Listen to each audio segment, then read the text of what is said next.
नमस्कार दोस्तों। मानसून आने वाला है और बारिश की बूंदों के साथ भी बीमारियां न आए, इसके लिए सूरत महानगर पालिका उधना साउथ जोन पूरी तरह एक्शन में आ गया है।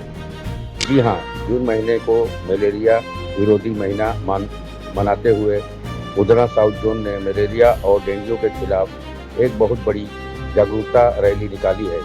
यह रैली पांडेसरा के पीस पॉइंट से शुरू होकर अलग अलग इलाकों से गुजरती हुई दक्षेश्वर महादेव मंदिर पर जाकर पूरी हुई। इस रैली में वार्ड नंबर 23, 24, 28 और 29 के कॉर्पोरेटर्स और स्वास्थ्य अधिकारियों ने खुद सड़क पर उतर कर लोगों को जागरूक किया। रैली का एक ही साफ संदेश था, स्वच्छ परिसर स्वस्थ परिवार। स्वास्थ्य विभाग ने यह हम सभी से अपील की है कि अपने घर छतों पर कबाड़ जमा न होने दें, पानी की टंकियों को ढकाओ और फ्रिज की ट्रे व गमलों में पानी बिल्कुल न रुकने दें। यह सब सतर्कता सबसे बड़ा बचाव है। जय हिंद, जय भारत।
નામ ડૉક્ટર કિંજલ પટેલ, નાયબ આરોગ્ય અધિકારી ઉધના છે.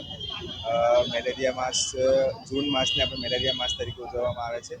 જૂન માસમાં વરસાદની શરૂઆત થયા પછી પાણીના ભરાવાના કિસ્સાઓમાં મચ્છરનું બ્રીડિંગ અને મચ્છરની ઉત્પત્તિઓ થઈ શકે છે. તો એ ના થાય તેના માટે તમામ મ્યુનિસિપલ સદસ્યોને આમંત્રણ આપી આપણે એક જનજાગૃતિ રેલીનું આયોજન કરવામાં આવેલું છે, જેના લીધે આ લોકો જાગૃત થાય અને આ ચોમાસામાં બને એટલા મેલેરિયાના કેસ ના આવે અને મેલેરિયા મુક્ત ના રહે તેવી અપીલ કરી વરસાદ પડે તે પહેલાં આપણે જે બી તમારા ઘર હોય, અગાસી હોય કે છાપરા હોય એની ઉપર જે બધા નકામા સામાન પડેલા હોય, જેમાં પાણીનો ભરાવો થઈ શકતો હોય, તે તમામ પાણીના જે ભરાવા થઈ શકે તેવા પાત્રોનો નિકાલ કરીએ. કન્ટેનરો જે એ લોકો યુઝ કરે છે તે લોકોને હવાચુસ્ત રાખીએ. એ લોકોની ટાંકી હોય તે ટાંકી હવાચુસ્ત બંધ રાખીએ. અને જે ઘરમાં ફ્રીજ હોય કે પાણીના કુંડા હોય કે બીજા જે ઝાડવા હોય જેમાં પાણીનો ભરાવો થઈ શકે એ ના થાય તેની તકેદારી રાખીએ અને દરરોજ એનો સફાઈ થાય એને નિકાલ કરે છે.